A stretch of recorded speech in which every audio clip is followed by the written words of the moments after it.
think you're next on the queue. Yeah, thank you, Madam Speaker, for this opportunity. Madam Speaker, I want to confirm that I want to support that this House adopts the report of the Committee on Energy on the inquiry into the matter of reduction of electricity costs in the country. Madam Speaker, you know, we cannot have economic development in a nation if we do not have enough electricity and affordable electricity. So I think what the committee is doing is actually responding to a cry by the Kenyan public, particularly the manufacturing sector, because you cannot be able to manufacture if you don't have enough power and if the power is unaffordable. So I think this is a step in the right direction. But Madam Speaker, sometimes it's good to look at how did we get here. I think as a nation we need to have proper plans and policies that can last or stand the test of time. Because Madam Speaker, when Mwai Kibaki was president and my party leader was vice president, at least they came up with a plan that was up to Vision 2030 that was looking at Kenya many years to come. But what has been happening is that regime after regime, we look at our problems in a very short period of time, a short-term policies. And that is where the problem comes in. And everyone comes with promises. We are told will be taken from the bottom up. Mama Mboga will be sorted out, Boda Boda will be sorted out, but we end up still having this problem. So I think what needs to happen is that we need to come up with policies that can last for a long enough period so that we can solve these problems once and for all. Madam Speaker, one of the problems we have in the cost of power is the regime's policy on taxation. Madam Speaker, you remember that before the current regime came into power, we had VAT on fuel was at 8%. This regime pushed it to 16%. Our road maintenance levy fund, which is charged in the cost of fuel per liter, was 17 shillings.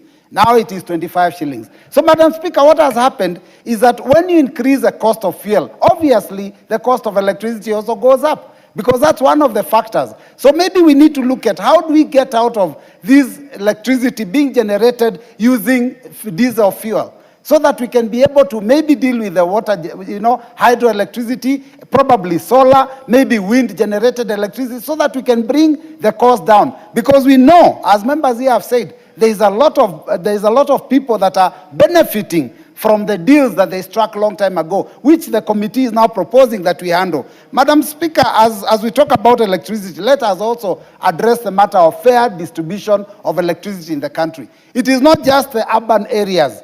Even in the rural areas, there are people that require electricity to be able to do their businesses. Manufacturing is not only the big corporates. There are also small people that are doing small works, small projects in the barbers. We are talking about the people that do welding in the villages. All those require to have electricity. But there has been skewed distribution of electricity connectivity in the country. And some areas have been left out, and it is important that this committee also addresses how to make sure that every corner gets its fair share of electricity connected in that area. Otherwise, Madam Speaker, I just want to say that if they will not be able to solve these problems, we have less than 2 years for this regime to finish its period, and then we take over, and then we can provide proper solutions. Thank you, Madam Speaker. That is a bit irrelevant, though.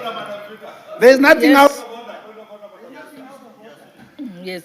Honorable Speaker, I was listening to Robert, and he was making very good arguments and very good points. And especially when he says, just as I said yesterday, and Robert, you better listen to me carefully, that there has been skewed rollout of development projects in this country over the years, including the time when Kalonzo Musyoka, your party leader, was the vice president. There was very skewed rollout of development projects across the country. Now you are all but today, Honorable Speaker, today, this morning, the president speaking from Ukambani has assured the people of Ukambani that they shall not be left behind in the rollout of development projects, whether it is in the rollout of electricity or housing or roads, because Honorable Speaker and Honorable Robert Mbui knows that the rollout of development projects in the country Since the coming into power of the Kenya Kwanza government, development Majority projects leader, in that's no longer Ukambani a point region of have order. been tenfold as compared to the close to 30 years that his party leader was a leader in Majority Ukambani leader, and in the that is country. not a Thank you, point Honorable of- Speaker. That's not a point of order. Let us move on. I think many members want to speak to this point. So we do not want to continue bordering on irrelevancies. Let's focus on the motion. The Honorable Makilap.